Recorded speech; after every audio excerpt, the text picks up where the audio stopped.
Facebook से एक प्रश्न आया है विशाल शर्मा जी का। जय श्री राम गुरुजी, मेरा एक प्रश्न था कि जो ब्राह्मण पूजा, शांति, कर्म और मांगलिक कार्य करवाते हैं वे ब्राह्मण श्राद्ध करवा सकते हैं क्या? शास्त्रोक्त प्रमाण दे, धन्यवाद। शास्त्रों में इस विषय पर कई ग्रंथों में स्पष्ट दर्शाया गया है। आप ध्यान से श्रवण करना इस चीज को। ये भ्रांति बनी हुई है कि श्राद्ध कर्म करवाने वाले ब्राह्मण कर्म कांड नहीं कर सकते हैं, या कर्म कांड करवाने वाले ब्राह्मण श्राद्ध कर्म नहीं करवा सकते हैं, या श्राद्ध का भोजन नहीं कर सकते हैं। ऐसी भ्रांतियां बनी हुई है। वो भ्रांति भी इस आपके प्रश्न से आज स्पष्ट हो जाएगी, दूर हो जाएगी। देखिए, विशेषतः मनुस्मृति, गृहसूत्र, महाभारत और गरुड़ पुराण से मैं आपको प्रमाण देने का प्रयास करूंगा। आप ध्यान से श्रवण करें। श्राद्धेयम पितरोन्ययम वा विप्रम गच्छन्ति याचिताः श्रुतशील व्रतस्थम च तम विप्रम परिकल्पयेत। मनुस्मृति में 3 अध्याय में 122वां श्लोक लगभग आप देख लें, वहां से प्रमाण प्राप्त है। श्राद्ध कर्म के लिए ऐसा ब्राह्मण बुलाना चाहिए जो श्रुति वेदों को जानता हो, वेदों का पाठन पठन करता हो, वेदों में रुचि रखता हो,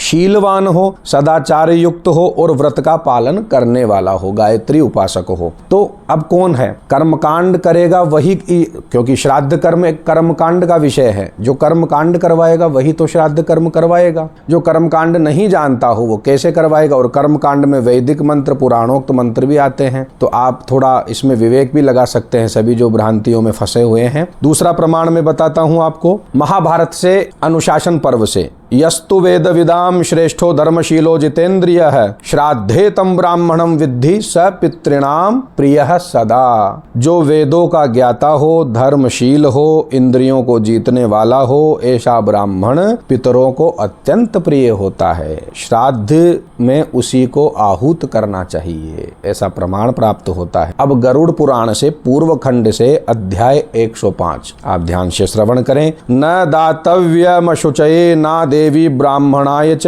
न वेद विद्या विनाशाय न नास्तिकाय भूमि पर। क्या कहते हैं? श्राद्ध का जो अन्न है उन ब्राह्मणों को न दे। कैसे ब्राह्मणों को? जो अशुद्ध रहते हैं, जो नहाते नहीं हैं, पड़े रहते हैं, गंदे रहते हैं, अशुद्ध रहते हैं, देवी देवताओं को भी नहीं मानते हैं, बल्कि देवी देवताओं के नाम से कमा के खाते हैं, वेद विद्या से विमुख होते हैं, अपने आप को वैदिक बताते हैं। फेसबुक पर आजकल वैदिक, यज्ञाचार्य, कथावाचक, ज्योतिषाचार्य, ज्योतिर्विद ये तो लगा रहे हैं। उनमें ऐसे भी हैं जो सच में ही वैदिक हैं, सच में यज्ञाचार्य हैं, सच में ही कर्मकांडी है, सच में कथावाचक हैं। लेकिन उनके नाम से कई लोग ऐसे भी हैं जो वैडाल वृकवृत्ति नाम, बिल्ली है, बिल्ली जैसा स्वभाव है उनका, बगुले जैसा स्वभाव है उनका, वो भी आजकल घूम रहे हैं। तो वेद विद्या से जो विमुख हो, ऐसे ब्राह्मण को अन्न देना आपको भी पाप का भागी बनाता है। नास्तिक हो या अधार्मिक जीवन जीते हो, ऐसे लोगों को भी आप, ऐसे ब्राह्मणों को भी आप अपने घर में ना बुलावें, श्राद्ध कर्म ना करवावें। विष्णु धर्म सूत्र से मैं चौथा प्रमाण प्रस्तुत करता हूं। श्राद्धे ब्राह्मणम परीक्षेत, श्राद्धे ब्राह्मणम परीक्षेत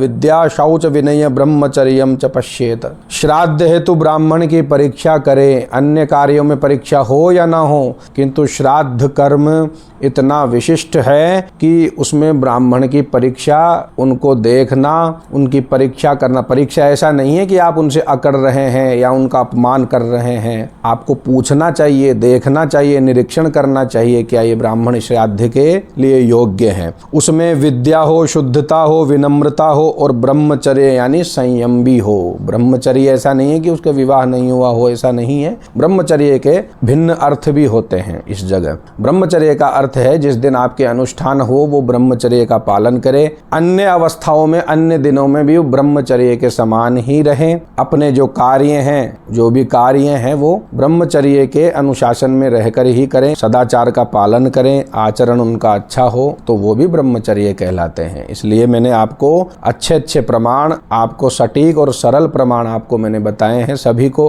आपके प्रश्न से सभी का कल्याण होगा, सभी को जानकारी प्राप्त होगी। ऐसी ही जानकारियां आगे आने वाली है वीडियो में, इसलिए आप सब्सक्राइब फॉलो करके रखें ताकि आप तक ये जानकारियां पहुंच जाएं। नास्तिक मेरे वीडियो से दूर रहें। हर हर महादेव, नारायण।